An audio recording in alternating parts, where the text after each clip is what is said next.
Hello बच्चों, welcome back to our YouTube channel Billion Education. बेटा हम लोग बायोमॉलिक्यूल पढ़ रहे थे। आपको याद होगा हमने 2 लेक्चर आपका बायोमॉलिक्यूल का कंप्लीट किया है, जिसमें हम लोग कार्बोहाइड्रेट्स की डेफिनेशंस पढ़े थे कि it is optically active polyhydroxy aldehyde और पॉलीहाइड्रोक्सी कीटोन। फिर हमने कार्बोहाइड्रेट को क्लासिफाई किया, किस बेसिस पे? हाइड्रोलिसिस के बेसिस पे, मोनोसेकेराइड्स, ओलिगोसेकेराइड्स एंड पॉलीसेकेराइड्स। फिर हमने कार्बोहाइड्रेट, मोनोसेकेराइड्स क्या थे बताइए? ऐसे कार्बोहाइड्रेट जिनकी हाइड्रोलिसिस करने पर उनसे सिंपल कार्बोहाइड्रेट जनरेट नहीं हो सकते। मोनोसेकेराइड्स भी याद करें, 2 तरह के होते थे, एल्डोजेज और कीटोजेज। जिनके मेन फंक्शन ग्रुप एल्डिहाइड उनको एल्डोजेज, मेन कीटोन तो कीटोजेज। एल्डोजेज और कीटोजेज फर्दर क्लासिफाई होते थे on the basis of number of carbon. Aldotriose glyceraldehyde याद आ रहा हो तो, aldotetrose erythrose, aldopentose ribose, aldohexose glucose. वैसे ketotriose dihydroxy acetone, ketotetrose erythrose, ketopentose ribose, ketohexose fructose. Fructose is the sweetest sugar, या fruit sugar किसे बोलते हैं? तो फ्रक्टोज को fruit sugar is called fructose. फिर हमने बेटा बात किया ओलिगोसेकेराइड, ऐसे कार्बोहाइड्रेट जिनकी हाइड्रोलिसिस करने पर 2 to 10 मोनोसेकेराइड जनरेट हुए थे, जिसमें डाइसेकेराइड्स में सुक्रोज, माल्टोज, लैक्टोज का एग्जांपल दिया था। ट्राइसेकेराइड में रैफिनोज, टेट्रासेकेराइड में स्टाइकियोज, और पॉलीसेकेराइड जिसमें लार्ज नंबर में मोनोसेकेराइड यूनिट जनरेट होते थे, जिसमें अपन स्टार्च, ग्लाइकोजन, सेलुलोज इनकी बातें किए थे।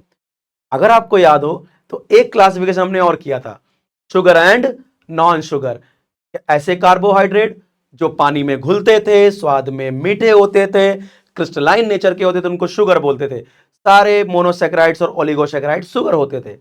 वो कार्बोहाइड्रेट जो पानी में नहीं घुलते थे, टेस्टलेस होते थे, एमॉर्फस होते थे, उनको नॉन शुगर बोलते थे। स्टार्च, सेलुलोज, ग्लाइकोजन, इतनी बातें शायद हमने कर ली थी, जहां तक मुझे याद है।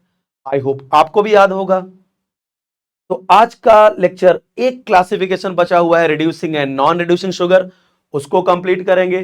उसके बाद आपका ग्लूकोज का मेथड ऑफ प्रिपरेशन, जो है शायद हमने कल कर लिया था, और केमिकल प्रॉपर्टीज की बात करेंगे। आइए देखते हैं, एक बार रिवाइज कर दूंगा मैं आपको फटाफट। चलिए, तो यहां पे बात कर लेते हैं हम लोग।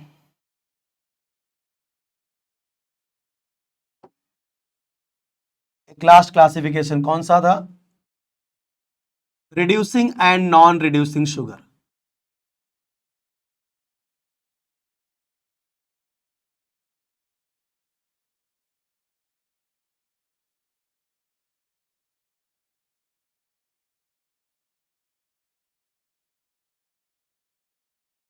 Reducing and non reducing sugar and non reducing sugar. बहुत आसान है बेटा। पहला रिड्यूसिंग शुगर। रिड्यूसिंग शुगर किसे बोलते हैं?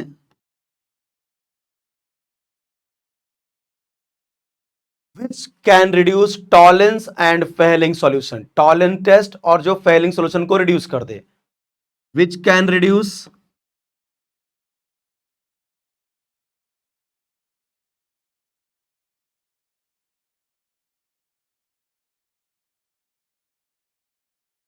विच कैन रिड्यूस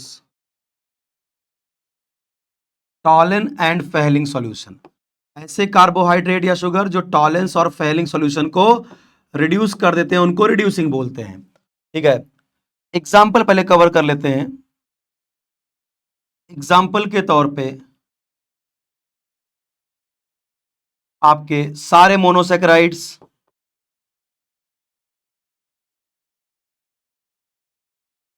रिड्यूसिंग होते हैं।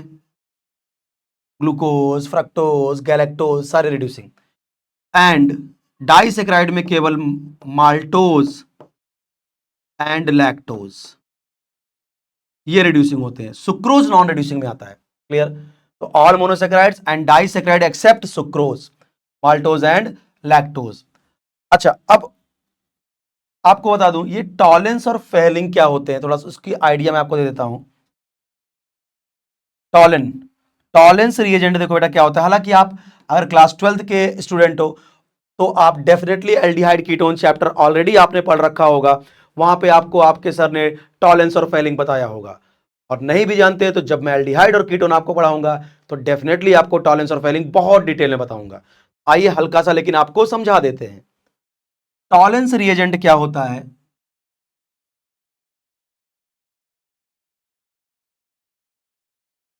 टॉलेंस रिएजेंट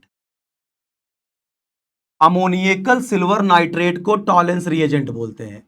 ये एक कॉम्प्लेक्स होता है जिसका फॉर्मूला होता है AgNH3 twice OH।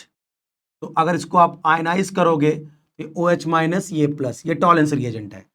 Tollens reagent अगर गौर से देखो तो अमोनिया तो न्यूट्रल मॉलिक्यूल है, इसका अगर सिल्वर का मैं ऑक्सीडेशन स्टेट निकालूं तो X प्लस अमोनिया न्यूट्रल है तो उस पर charge 0 is equal to +1 redox, तो X इज इक्वल टू +1, यानी टॉलेंस में सिल्वर का ऑक्सीजन स्टेट +1 होता है। तो होता क्या है, टॉलेंट टेस्ट होता क्या है, एक्चुअली क्या होता है कि जो एल्डिहाइड्स होते हैं ना वो क्या करते हैं, टॉलेंस रिएजेंट से जब रिएक्ट करते हैं तो टॉलेंस रिएजेंट एक्चुअली क्या होता है, एक माइल्ड ऑक्सीडाइजिंग एजेंट होता है। क्या होता है ये? एक माइल्ड ऑक्सीडाइजिंग एजेंट, एक वीक ऑक्सीडाइजिंग एजेंट होता है। जो इसका काम क्या होता है, टॉलेंस ये एल्डिहाइड को ऑक्सीडाइज कर देता है कार्बोक्सिलिक एसिड में और खुद रिड्यूस हो जाता है मेटालिक सिल्वर में। तो क्या होता है, टॉलेंस रिएजेंट के साथ जब एल्डिहाइड रिएक्ट करते हैं तो टॉलेंस एक ऑक्सीडाइजिंग एजेंट है जो एल्डिहाइड को कार्बोक्सिलिक एसिड में ऑक्सीडाइज करेगा और खुद मेटालिक सिल्वर में रिड्यूस हो जाएगा। आपको हल्का सा बता दूं, जैसे मान लीजिए आपके पास है एल्डिहाइड, अगर इसका रिएक्शन आपने टॉलेंस के साथ कराया,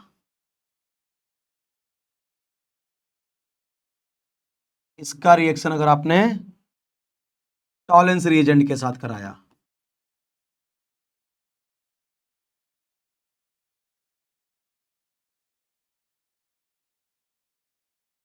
बहुत डिटेल में इसकी बातें करेंगे हम लोग एल्डिहाइड कीटोन में। टॉलेंस रिएजेंट, तो टॉलेंस रिएजेंट क्या है, एक माइल्ड ऑक्सीडाइजिंग एजेंट है जो एल्डिहाइड को किस में ऑक्सीडाइज करेगा, कार्बोक्सिलिक एसिड में। हालांकि ये सॉल्ट बनता है क्योंकि मीडियम बेसिक है, तो बट अपन नॉर्मल चलते हैं, कार्बोक्सिलिक एसिड में, और खुद ये मेटालिक सिल्वर में रिड्यूस हो जाएगा।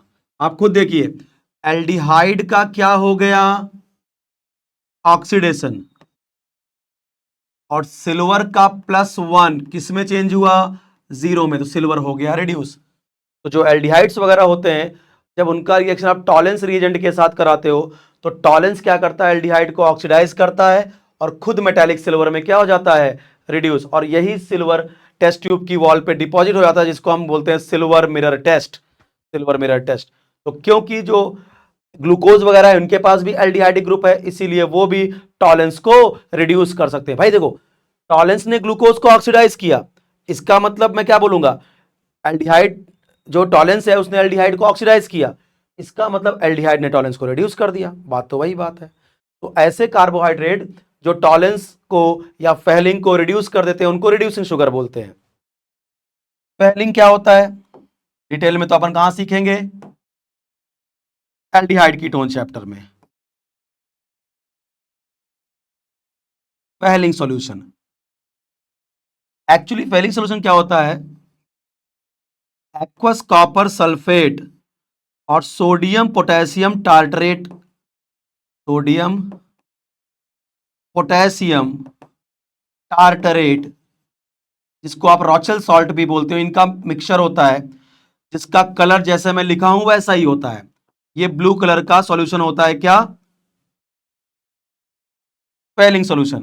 तो जब ये भी एक माइल्ड ऑक्सीडाइजिंग एजेंट होते हैं लेकिन टॉलेंस से भी वीक होते हैं, ये टॉलेंस तब भी इनसे स्ट्रांग है। तो क्या होता है जब इनको इनमें आप एल्डिहाइड का रिएक्शन कराते हो तो ये भी एल्डिहाइड को कार्बोक्सिलिक एसिड में ऑक्सीडाइज करते हैं और खुद रेड कलर का प्रेसिपिटेट बनाते हैं, क्यूप्रस ऑक्साइड का, रेड पीपीटी। यानी फेलिंग सॉल्यूशन टेस्ट क्या हो गया कि जो एल्डिहाइड्स होते हैं वो फेलिंग सॉल्यूशन के ब्लू कलर को रेड कर देते हैं। रेड कलर किसका होता है? क्यूप्रस ऑक्साइड का। तो ऐसे कार्बोहाइड्रेट जो टॉलेंस और फेलिंग को रिड्यूस कर दें उनको क्या बोलते हैं हम लोग? Reducing sugar. खुद देखो ना, कॉपर क्या है यहां पे +2 और यहां कॉपर क्या है +1, तो हो गया ना इसका रिडक्शन और एल्डिहाइड हो गया ऑक्सीडाइज। तो रिड्यूसिंग शुगर किसे बोलते हैं? ऐसे कार्बोहाइड्रेट जो फेलिंग और टॉलेंस को रिड्यूस कर दे उन्हें क्या बोलते हैं बेटा? रिड्यूसिंग। एग्जांपल याद करना बहुत जरूरी है। रिड्यूसिंग शुगर के सारे मोनोसैकेराइड्स और सारे डाइसैकेराइड एक्सेप्ट सुक्रोज, पॉलीसैकेराइड सारे नॉन रिड्यूसिंग में जाते हैं। तो अब डिफाइन कर लेते हैं non reducing sugar. Non reducing sugar, बड़ी सिंपल डेफिनेशन बताओ, तुम ही लोग बताओ, सब मैं क्यों बताऊं? क्या लिखूं मैं? बोलिए।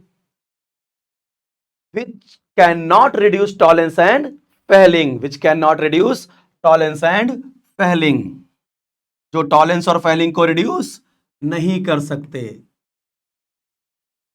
which cannot reduce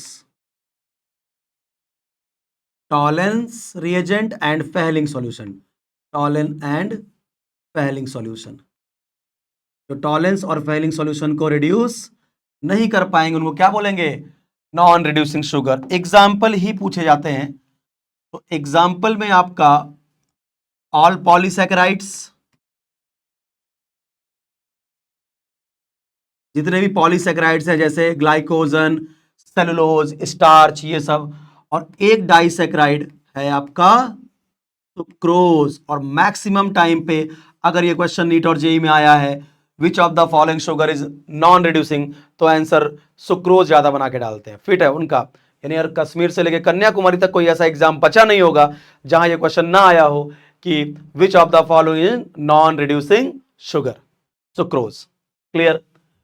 अच्छा, अगला एक क्लासिफिकेशन है डी एंड एल शुगर, वो भी देख लो, छोटी सी बात है, रिवीजन ले लो। डी एंड एल बड़ा आसान है। अगर किसी, देखो इस डी और एल का मतलब बस ये मत समझना कि यहां पे क्या होगा आपका डेक्स्ट्रो और लिवो, ये डीएल केवल क्या करते हैं? कायरल सेंटर की कॉन्फ़िगरेशन बताते हैं। अगर किसी कार्बोहाइड्रेट में लोवेस्ट कायरल सेंटर पे OH राइट है तो उसको डी और लेफ्ट है तो एल। एक सिंपल सा एग्जांपल देके कर देता हूं, देखो ग्लूकोज बना देता हूं आपके सामने। कल पढ़ाया था, एक बार हल्का सा रिवाइज दे रहा हूं आपको। CHO CH2OH,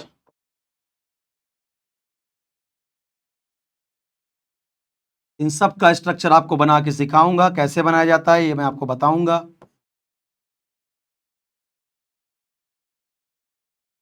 ये देखिए, ये है आपके सामने ग्लूकोज। अब मैं इसके सामने कैपिटल डी लिखूं या कैपिटल एल, बस इसको क्या देखना है, अगर किसी भी कार्बोहाइड्रेट के लोवेस्ट कायरल सेंटर पे, तो पहला कायरल सेंटर ये है, दूसरा कायरल सेंटर ये है ग्लूकोज का, तीसरा ये है, चौथा ये है। तो लोवेस्ट कायरल सेंटर कौन सा है? 4 वाला। अगर लोवेस्ट कायरल सेंटर पे OH राइट हैंड साइड दिख रहा है तो इसको बोलेंगे डी शुगर, तो यहां लिखेंगे हम डी ग्लूकोज, कैपिटल डी। इस कैपिटल डी का को थोड़ा भी मतलब नहीं होता डेक्स्ट्रो और लिवो से। वो डेक्स्ट्रो स्मॉल डी होता है जो पीपीएल को क्लॉकवाइज घुमाता है, स्मॉल एल लिवो जो पीपीएल को एंटी क्लॉकवाइज घुमाता है। ये केवल कायरल सेंटर का एक रिलेटिव कॉन्फ़िगरेशन बताता है बस, कि अगर किसी कार्बोहाइड्रेट के लोवेस्ट कायरलिटी सेंटर पे OH राइट हैंड साइड है तो उसे क्या बोलते हैं बेटा? Capital D. एल क्या होगा? इसी का मिरर इमेज बना लो बस। एल में ये गलती मत कर देना कि इसको बस पलट दो तो एल कर दो, नहीं, इस पूरे कंपाउंड का जो मिरर इमेज होगा उसको बोलेंगे क्या? एल। इसका मिरर इमेज बना लेते हैं, मिरर इमेज।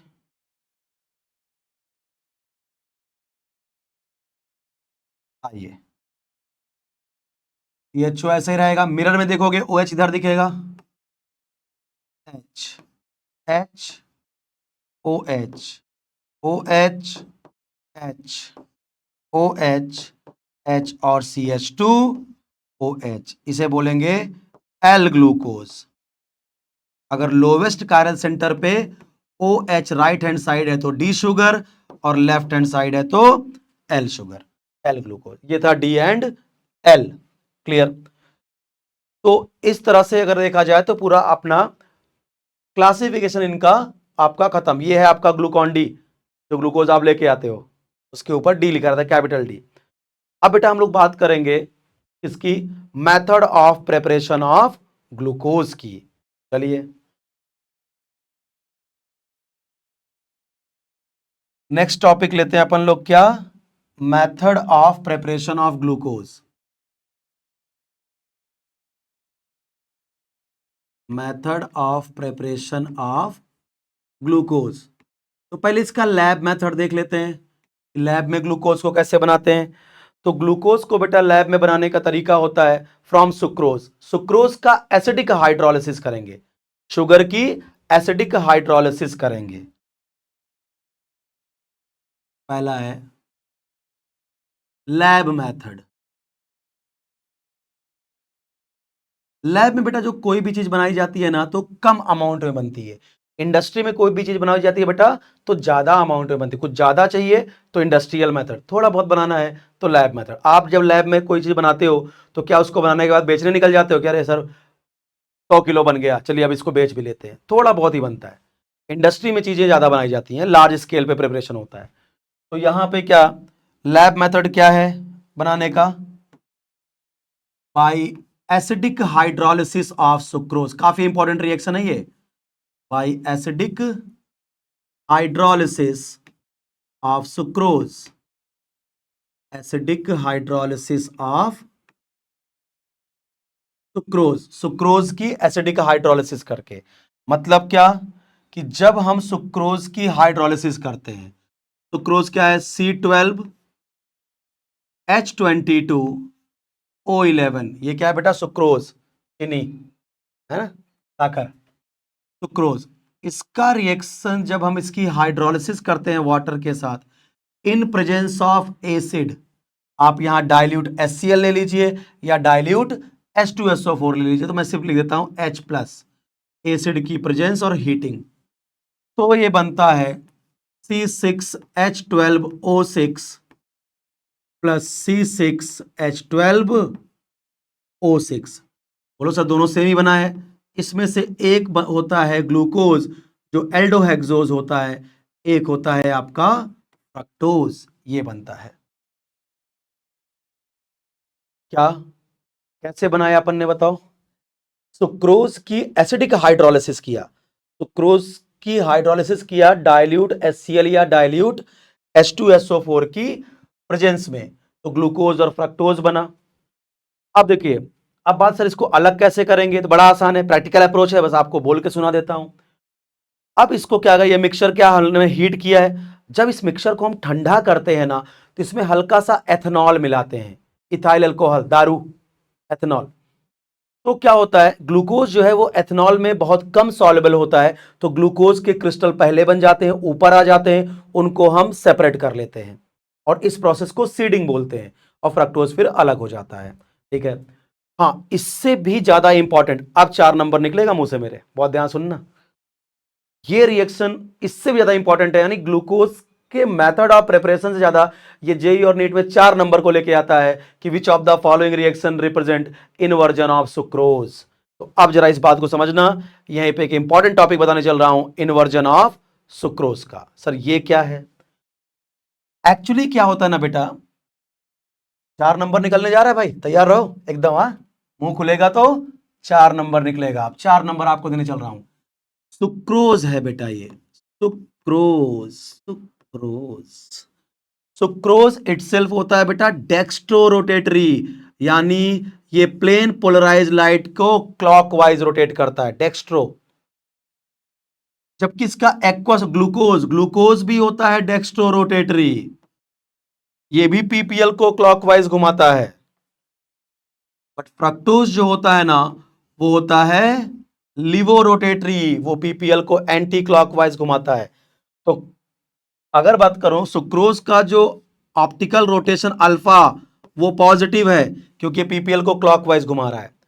ग्लूकोज के ऑप्टिकल रोटेशन, ये पीपीएल को प्लस 52.5 डिग्री आसपास क्या क्लॉकवाइज रोटेट करता है, optical rotation.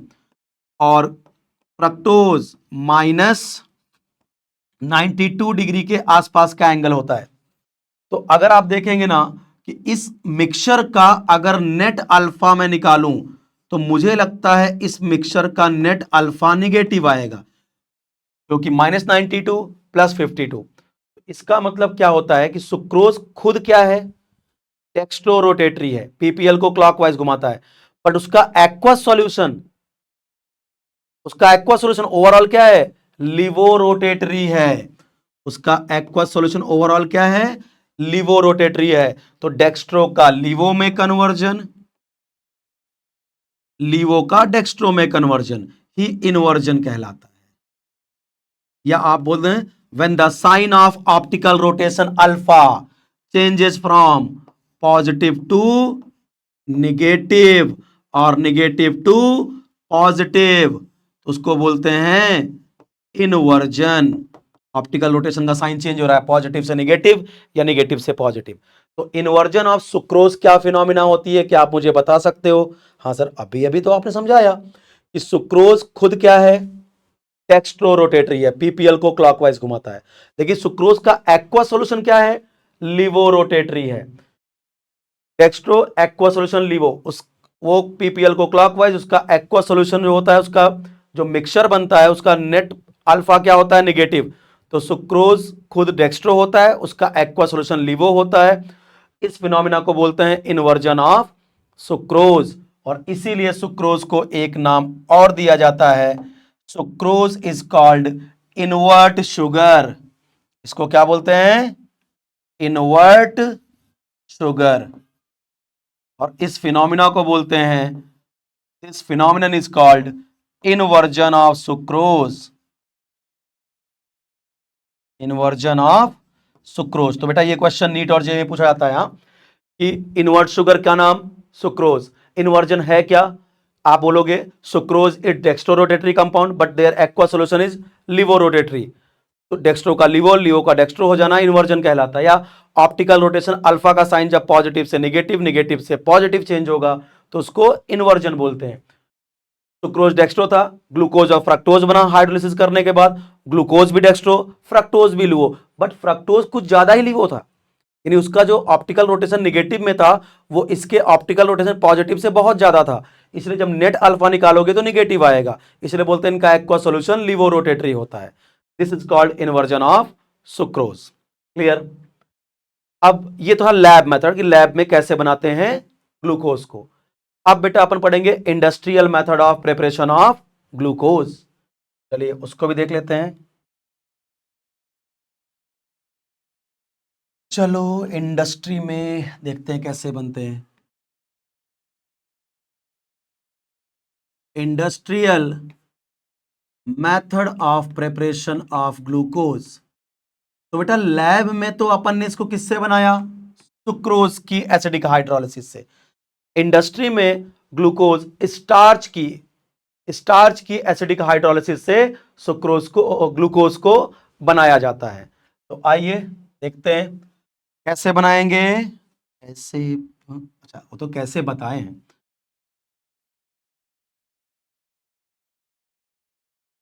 Bye acidic hydrolysis of starch, by acidic hydrolysis of starch, starch की क्या कर दें, एसिडिक हाइड्रोलिसिस, एसिड की प्रेजेंस में हाइड्रोलाइज करें। बातें समझ में आ रही हैं?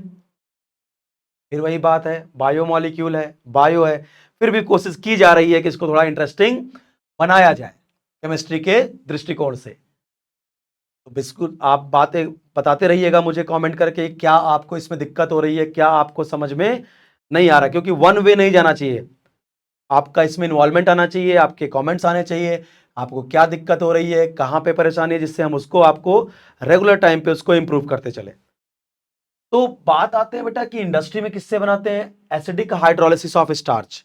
देखो क्या रिएक्शन होती है। स्टार्च का रिप्रेजेंटेशन होता है C6H10O5, ये अल्फा डी ग्लूकोज का पॉलीमर होता है। ये स्टार्च भी आगे हम लोग पढ़ने वाले हैं कि अमाइलोज होता है, अमाइलोपेक्टिन होता है, सब कुछ बताएंगे आपको। तो स्टार्च है, इसका जब हम हाइड्रोलिसिस करेंगे डाइल्यूट एसिड की प्रेजेंस में, या डाइल्यूट HCl या डाइल्यूट H2SO4, 393 केल्विन टेम्परेचर पे और 2 to 3 ATM प्रेशर पे, तो ये बनाएगा क्या? ग्लूकोज। ग्लूकोज C6H12O6, ग्लूकोज क्या बन जाएगा आपका? ग्लूकोज। तो ये हो गया आपका क्या कि एसिडिक हाइड्रोलाइसिस ऑफ एस्टार्च से क्या बनता है आपका? ग्लूकोज। तो ये हो गया इंडस्ट्रियल मेथड ऑफ प्रिपरेशन किसका बेटा? ग्लूकोज का। ठीक है, अब अपने को स्टार्ट करना है केमिकल प्रॉपर्टीज ऑफ ग्लूकोज। ये अपन ने मेथड ऑफ प्रिपरेशन बना लिया। चलिए अब प्रॉपर्टीज ऑफ ग्लूकोज के बारे में बात करेंगे।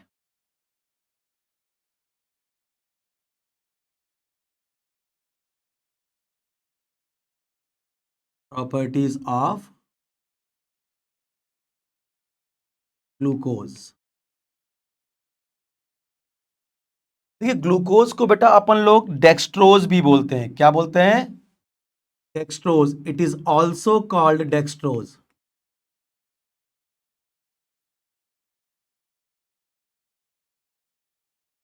डेक्सट्रोज के पीछे का रीजन जो बेटा होता है कि जो ग्लूकोज अभी थोड़ी थोड़ी देर पहले बताया था कि ग्लूकोज इटसेल्फ कैसा होता है? डेक्स्ट्रो रोटेटरी, यानी ग्लूकोज जो है वो पीपीएल को क्लॉकवाइज घुमाता है, इसलिए इसको डेक्सट्रोज भी बोलते हैं। अब इनकी केमिकल प्रॉपर्टी आइए, कुछ रिएक्शंस होंगी ग्लूकोज की जो कंफर्म करेंगी कि ग्लूकोज के पास कार्बोनाइल ग्रुप है, एल्डिहाइडिक ग्रुप है, 5 OH ग्रुप है। तो सारी रिएक्शन को बताते हैं एक एक करके। चलिए ग्लूकोज के बारे में बात करें केमिकल प्रॉपर्टीज में, तो पहला reaction with HCN, hydrogen cyanide के साथ रिएक्शन। देखो इसको पहले समझ लो कि एक्चुअली जो कार्बोनाइल कंपाउंड्स होते हैं यानी एल्डिहाइड और कीटोन, उनके पास ये ग्रुप पाया जाता है, इसको कार्बोनाइल ग्रुप बोलते हैं।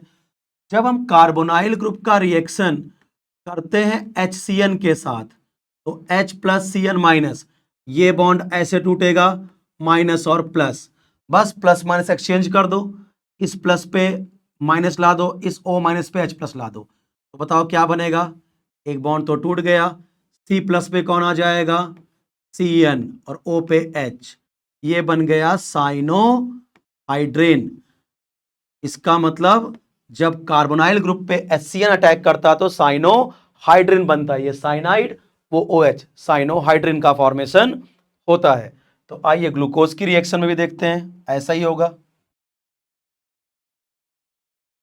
CHO, क्योंकि ये यहां पे यही इन्वॉल्व होगा रिएक्शन में, CH double bond O, CHO। यहां पे क्या कर लेते हैं, बाकी का डायरेक्ट लिख देते हैं,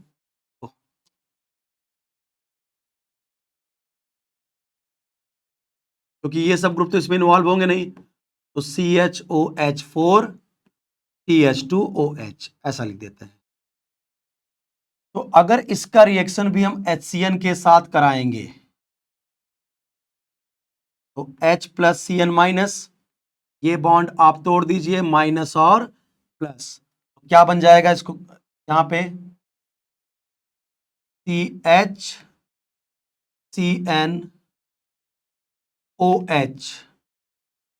बाकी अगर इसको मैं आपको ऐसा बना दूं तो क्या बन जाएगा? CHOH होल 4 और CH2OH। अच्छा एक बात ध्यान रखिएगा, इसका नाम क्या हो गया आपका?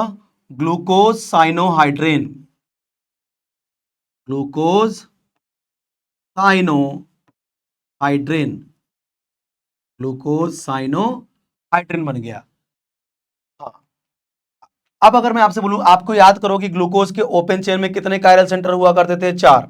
मैं एक बार आपको बना के फिर दिखा देता हूं। देखो, अगर आपको ग्लूकोज याद हो, CHO, यहां CH2OH,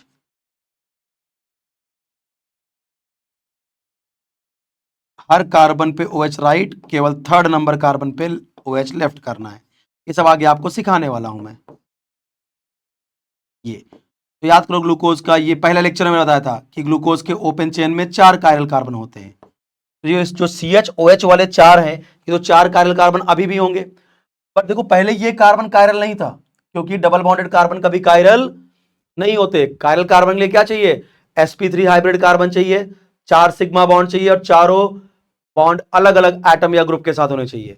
तो ये जो कार्बोनाइल वाला कार्बन था, ये तो sp2 हाइब्रिड है, वो कभी कायरल नहीं था। लेकिन जब HCN ने देखो रिएक्शन किया, तो आप खुद देखो, क्या ये कार्बन सिंगल बॉन्डेड हो गया, sp3 हो गया, और चारों ग्रुप अलग जुड़ गए। देखो, ये OH अलग, CN अलग, H अलग, और ये पूरा ग्रुप अलग, 4 डिफरेंट ग्रुप। तो एक नया कायरल सेंटर जनरेट हुआ। तो ग्लूकोज साइनोहाइड्रिन में कितने कायरल? 5। ग्लूकोज में कितने कायरल? 4। और अच्छा, एक बात और सुन लो, अगर किसी भी कंपाउंड में पहले से ही कायरल कार्बन हो और रिएक्शन करने पर कोई नया कायरल सेंटर जनरेट हो रहा है, तो दोनों कंपाउंड आपस में डायास्टीरियोमर कहलाते हैं। क्या कहलाते हैं? डायास्टीरियोमर। क्योंकि ये एक दूसरे, डायास्टीरियोमर क्या होते हैं? ऐसे दो कंपाउंड जो एक दूसरे की कंप्लीट मिरर इमेज नहीं होते, कंप्लीट मिरर इमेज नहीं होते, लेकिन उनके पास कायरल सेंटर होता है। तो उनको क्या बोलते हैं अपन लोग? डायास्टीरियोमर। हाँ, ज्योमेट्रिकल आइसोमर भी, सिस और ट्रांस भी आपस में डायास्टीरियोमर कहलाते हैं। तो अगर मैं बोले पूरा है कि what is the relation between glucose and glucose cyanohydrin, तो ये आपस में क्या है? डायस्टीरियोमर। ये एनेंशियोमर नहीं है। एनेंशियोमर क्या होते हैं? अगर दो कंपाउंड के पास कायरल सेंटर है और दोनों एक दूसरे की कंप्लीट मिरर इमेज है, नॉन सुपर इंपोजिबल मिरर इमेज है, तब उसको एनेंशियोमर बोलते हैं। आई होप ये सब आप क्लास 11th आइसोमेरिज्म में पढ़े होंगे। तो जेई नेट के हिसाब से बताऊं, तो ग्लूकोज साइनोहाइड्रिन में कितने कायरल सेंटर? 5। ग्लूकोज में कितने थे? 4। तो अगर कोई कंपाउंड में बेटा पहले से कायरल सेंटर हो और रिएक्शन करने पर एक नया कायरल सेंटर जनरेट होता है, तो वो 2 कॉन्फ़िगरेशन के साथ आता है और दोनों आपस में डायस्टीरियोमर कहलाते हैं। क्लियर? तो आप इतना याद रखिए बस कि ग्लूकोज HCN से रिएक्शन करने के बाद क्या बनाएगा? Glucose cyanohydrin. ये किस बात को प्रूव कर रहा है? कि ग्लूकोज के पास कार्बोनाइल ग्रुप प्रेजेंट है। सेकेंड रिएक्शन, सेकेंड रिएक्शन मतलब ये जो नया कायरल सेंटर बन रहा है ना बेटा, ये 2 कॉन्फ़िगरेशन के साथ आएगा। ये तो बिल्कुल सेम रहेगा 4, एक ये एक इसका मिरर इमेज, तो वो डायस्टीरियोमर क्रिएट होंगे।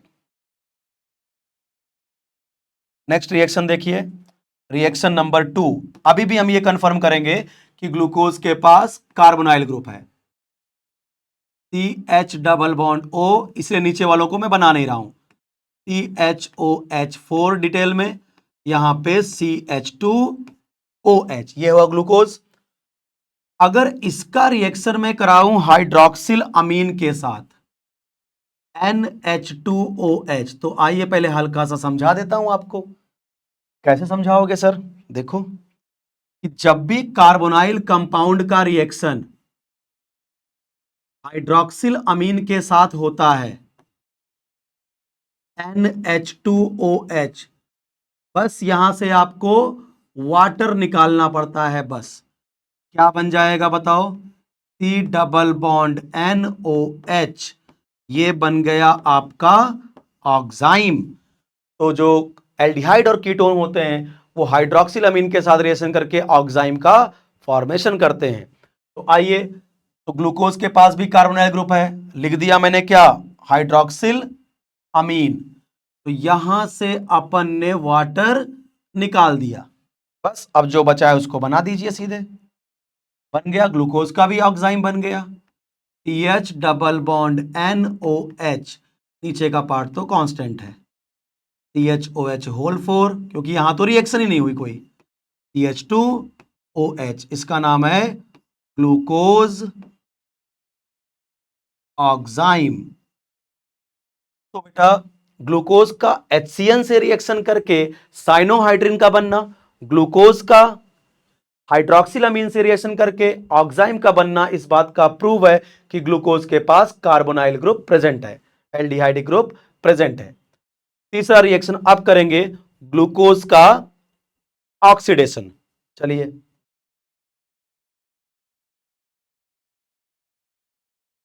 Third, oxidation of glucose. फिर रिडक्शन भी कर लेंगे, ऑक्सीडेशन ऑफ ग्लूकोज। देखिए, दो तरह का ऑक्सीडेशन इसका होगा, एक माइल्ड ऑक्सीडाइजिंग एजेंट की प्रेजेंस में और एक स्ट्रॉन्ग। चलिए देखते हैं क्या होगा। मैं दोनों एक साथ लिखता हूं, जैसे यहां पे लिखा CHO, CHOH4 और नीचे CH2OH, यह है आपका ग्लूकोज। अगर मैं इसका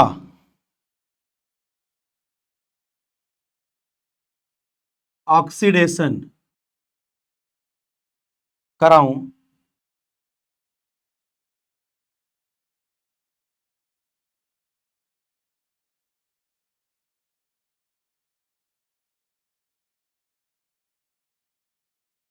चलिए,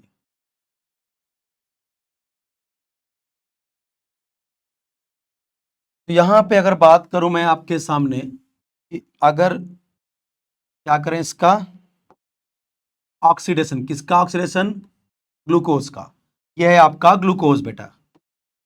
अगर आप इसको mild oxidising agent bromine water के साथ अगर आप इसको ऑक्सीडाइज करोगे, ये एक माइल्ड ऑक्सीडाइजिंग एजेंट होता है बेटा। तो ब्रोमीन वाटर केवल क्या करता है, केवल CHO ग्रुप को, एल्डिहाइड को कार्बोक्सिलिक एसिड में ऑक्सीडाइज कर देता है बस।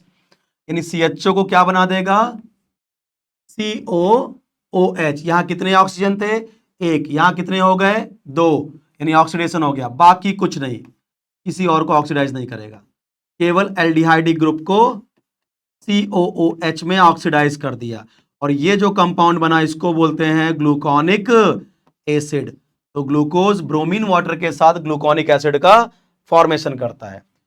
लेकिन अगर आपने ग्लूकोज को ऑक्सीडाइज कराया नाइट्रिक एसिड के साथ, जो कि स्ट्रॉन्ग ऑक्सीडाइजिंग एजेंट है, तो नाइट्रिक एसिड क्या करेगा, एल्डिहाइड को तो कार्बोक्सिलिक एसिड में ऑक्सीडाइज करेगा, CHO ग्रुप को COOH, और इस 1 डिग्री अल्कोहल ग्रुप को भी वो किसमें ऑक्सीडाइज कर देगा, कार्बोक्सिलिक एसिड में। 1 डिग्री अल्कोहलिक ग्रुप को भी किसमें ऑक्सीडाइज कर देगा, कार्बोक्सिलिक एसिड में।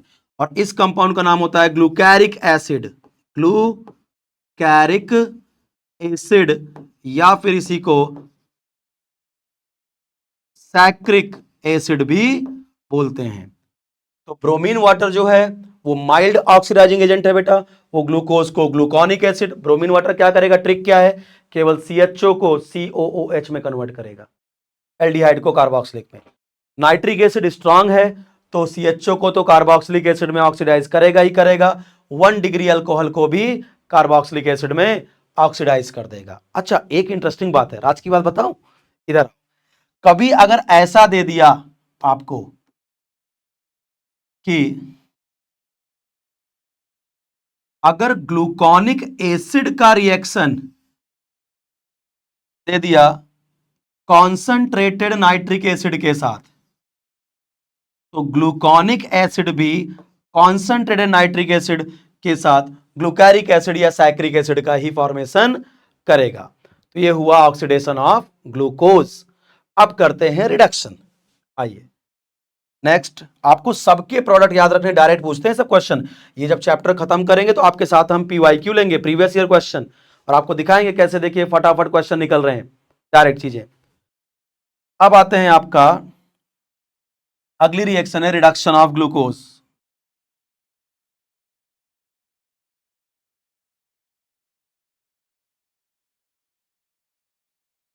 रिडक्शन ऑफ ग्लूकोज, ग्लूकोज का रिडक्शन। अब रिडक्शन भी दो तरह का होगा, एक होगा माइल्ड रिडक्शन, एक होगा स्ट्रॉन्ग रिडक्शन। जैसे देखिए मैं लिख लेता हूं आपके सामने,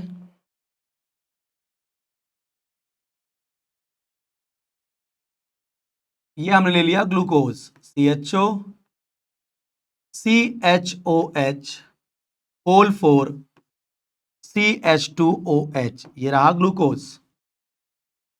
अगर आप बेटा ग्लूकोज का रिडक्शन कराते हो माइल्ड रिड्यूसिंग एजेंट जैसे सोडियम बोरोहाइड्राइड के साथ, NaBH4, माइल्ड रिड्यूसिंग एजेंट या माइल्ड रिडक्शन होगा, तो ये क्या करेगा, सोडियम बोरोहाइड्राइड केवल एल्डिहाइड को 1 डिग्री अल्कोहल में रिड्यूस कर देगा। आपको पता है ना, जब भी एल्डिहाइड का रिडक्शन होता है तो 1 डिग्री अल्कोहल बनता है CH2OH एल्डिहाइड का रिडक्शन करने पर। अगर वो रिडक्शन या तो LaH करे या फिर SBH करे, सोडियम बोरोहाइड्राइड, तो 1 डिग्री अल्कोहल में रिड्यूस हो जाता है। तो सोडियम बोरोहाइड्राइड से जब ग्लूकोज का रिडक्शन करोगे तो एल्डिहाइड का रिडक्शन हो जाएगा 1 डिग्री अल्कोहलिक ग्रुप में। बड़ा सिंपल होता है, आपको 1 डिग्री अल्कोहल पहचानना है तो ये देखा करो कि CH2OH लिखा है तो 1 डिग्री अल्कोहल,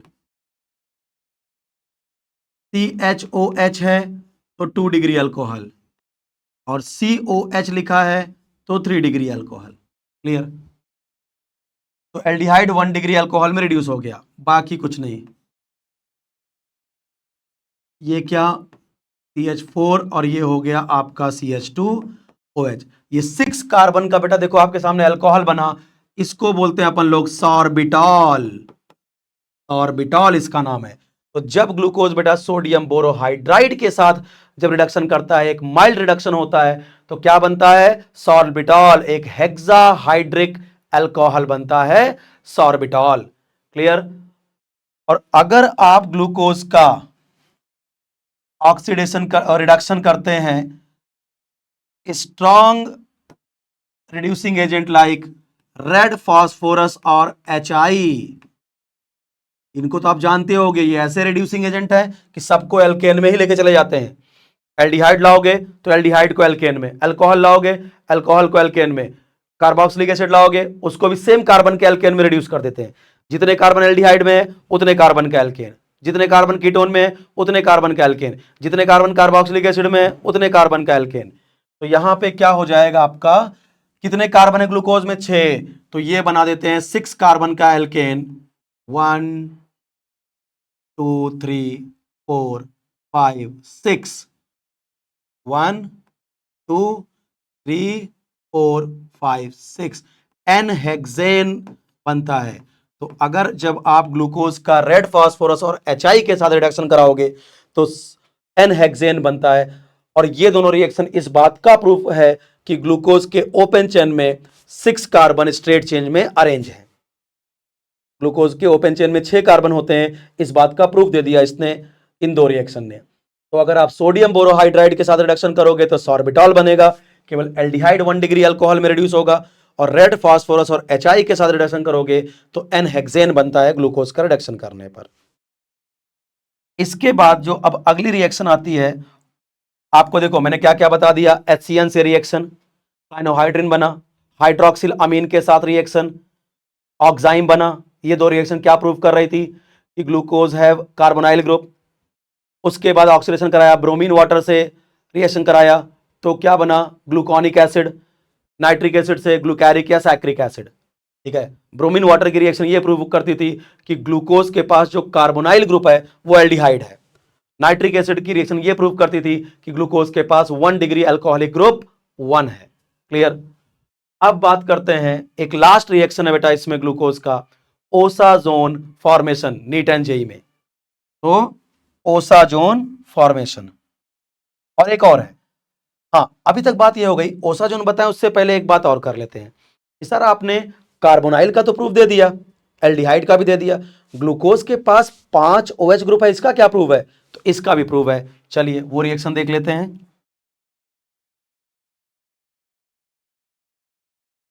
कौन सी रिएक्शन हुई थी ये, चौथी, तो अब पांचवी रिएक्शन आइए। ओह, क्या सेलेक्ट हो जा रहा है भाई, पांचवी रिएक्शन क्या, reaction of glucose with PCl5 या एसिटिक एनहाइड्राइड।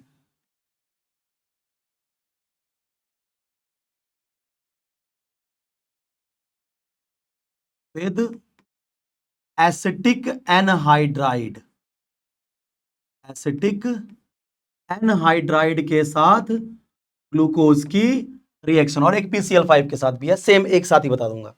आइए, आपको पता है जब भी कोई भी अल्कोहल, थोड़ा पहले इसका शॉर्टकट ले लीजिए, आप अल्कोहल चैप्टर पढ़े होगे तो एस्टरिफिकेशन पढ़े होगे आप, कि जब भी अल्कोहल कार्बोक्सिलिक एसिड के साथ, एसिड क्लोराइड के साथ या एसिड एनहाइड्राइड के साथ रिएक्शन करता है तो एस्टर बनाता है। जैसे एक हल्का सा देखिए, जैसे मान लीजिए आपके पास अल्कोहल है ROH, अगर इसका रिएक्शन तुम एसिटिक एनहाइड्राइड के साथ कराओगे,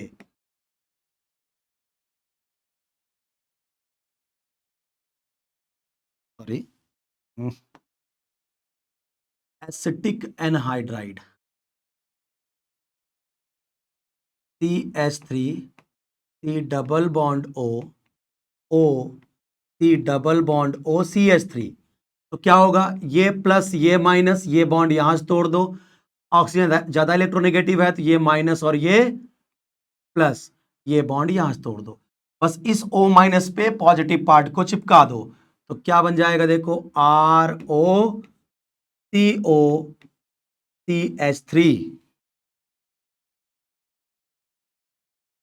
ROCOCH3 एस्टर बनता है। तो अब जरा देखिए आप बहुत ध्यान से कि ग्लूकोज के पास 5 OH ग्रुप है, इसका कंफर्मेशन देखो जरा। अब यहां मुझे इसको डिटेल में बनाना होगा। CHO,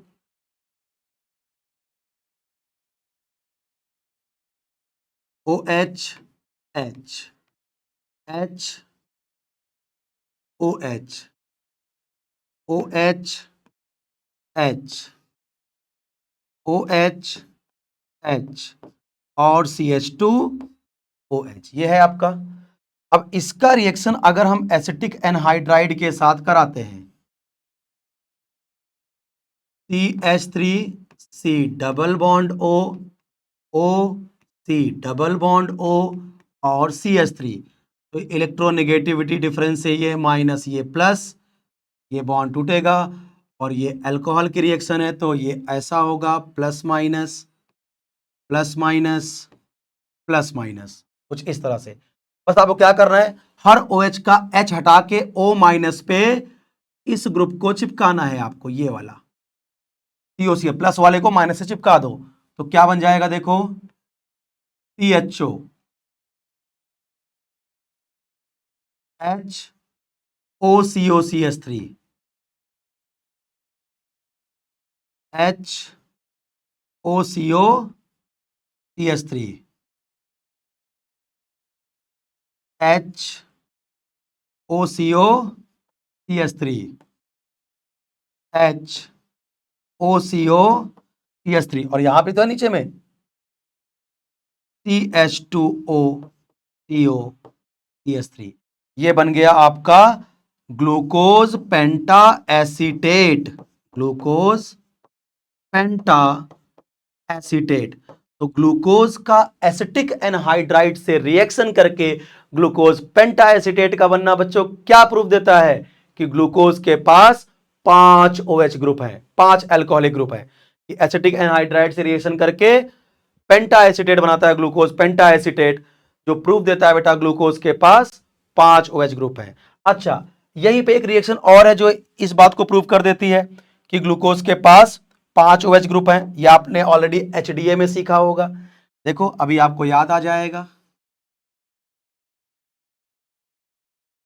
कैसे, ऐसे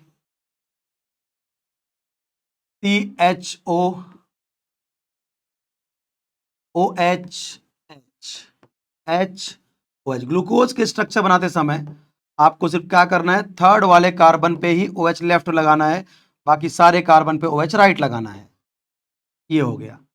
अब अगर इसका रिएक्शन मैं करा दूं PCl5 के साथ, किसके साथ, PCl5, तो याद करो अगर आपने HDA पढ़ा होगा तो this is SN2 type reaction, बराबर। OH को हटा के क्या लग जाएगा, केवल Cl लग जाएगा। PCl5 PCl3 सब क्या करते हैं, OH को हटा के क्लोरीन लगाते हैं, तो बस जहां जहां OH है वहां वहां क्या लगा दो, क्लोरीन।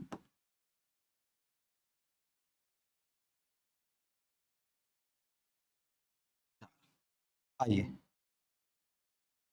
CHO, इधर तो H था, H, OH हट गया तो क्लोरीन, OH की जगह क्लोरीन, OH की जगह क्लोरीन, क्लोरीन, H, OH की जगह क्लोरीन, ये क्या बन गया? पेंटाक्लोरो ग्लूकोज या ग्लूकोज पेंटाक्लोराइड, पेंटाक्लोरो ग्लूकोज। यानी PCl5 के साथ रिएक्शन किया तो सारे OH हट के क्या लग गए? Cl। तो कितने Cl लगे? 5। इससे यह प्रूव हो रहा है कि ग्लूकोज के ओपन चेन में 5 OH ग्रुप होते हैं। तो ये दो रिएक्शन जो कंफर्म करती है कि ग्लूकोज के पास 5 OH ग्रुप होते हैं। एंड आज की लास्ट रिएक्शन ग्लूकोज की, ओसाजोन फॉर्मेशन। आइए,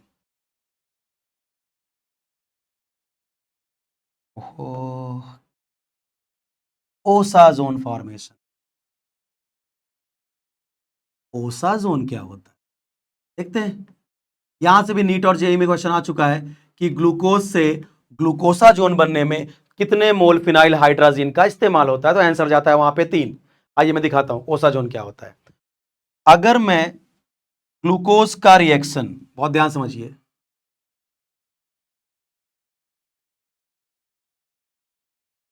आज की लास्ट रिएक्शन है अपनी CHO aldehyde, OH, H, H, OH, OH, H, OH, H और CH2H। तो अगर मैं इसकी रिएक्शन, ग्लूकोज की रिएक्शन बेटा किसके साथ कराऊं? फिनाइल हाइड्राजीन के साथ। फिनाइल हाइड्राजीन का फॉर्मूला होता है H2N NHPH। यह है फिनाइल हाइड्राजीन। कुछ नहीं करना है, यहां से आपको वाटर, पहला मॉलिक्यूल फिनाइल हाइड्राजीन का वाटर निकालेगा। यानी पहली रिएक्शन कौन सी हो गई है? Nucleophilic addition reaction followed by elimination. तो क्या बन जाएगा देखिए,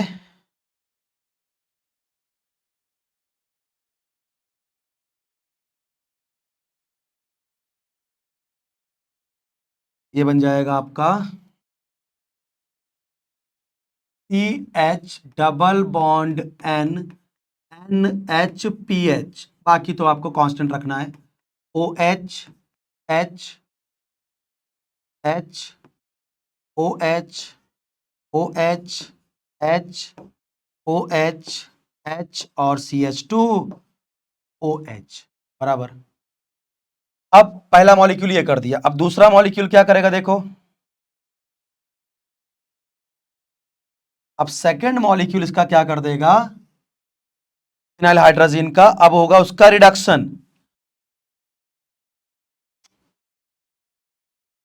क्या होता है? PH NH NH2, इसका होगा रिडक्शन। अगर इसका रिडक्शन होगा तो इसका हो जाएगा ऑक्सीडेशन। ये रिड्यूस होगा तो इसको ऑक्सीडाइज करेगा। और सेकेंडरी अल्कोहल जब भी ऑक्सीडाइज होते हैं, आप देखिए यहां पे बन जाएगा कीटोन। जब इसका हुआ रिडक्शन तो ये होगा ऑक्सीडाइज, तो ये क्या बनेगा देखो, CH double bond N NHPH, और ये ऑक्सीडाइज होके क्या बन जाएगा? Ketone.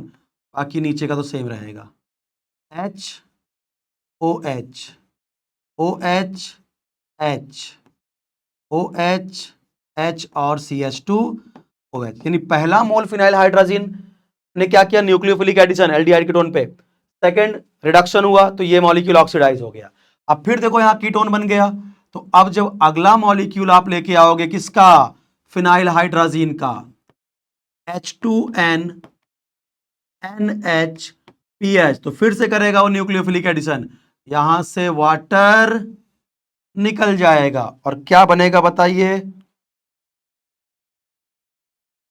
CH double bond N NHPH C double bond O, ये तो वाटर निकल जाएगा ना, सॉरी, यहां से वाटर निकलेगा तो क्या बन जाएगा बेटा? N NHPH और नीचे का तो कांस्टेंट है क्या, H OH OH H OH H और CH2OH। ये जो कंपाउंड बना आपके सामने, दिस इज कॉल्ड ग्लूकोसाजोन। ग्लूकोसाजोन, ग्लूकोज का ओसाजोन, ग्लूकोसाजोन। तो यहां पे एक ही क्वेश्चन नीट जे में आता बेटा कि ग्लूकोज से ओसाजोन बनने के सफर में कितने मोल फिनाइल हाइड्राजीन के इस्तेमाल होते हैं। तो एक मोल पहला ये इस्तेमाल हुआ, दूसरा मोल ये इस्तेमाल हुआ, तीसरा मोल ये इस्तेमाल हुआ।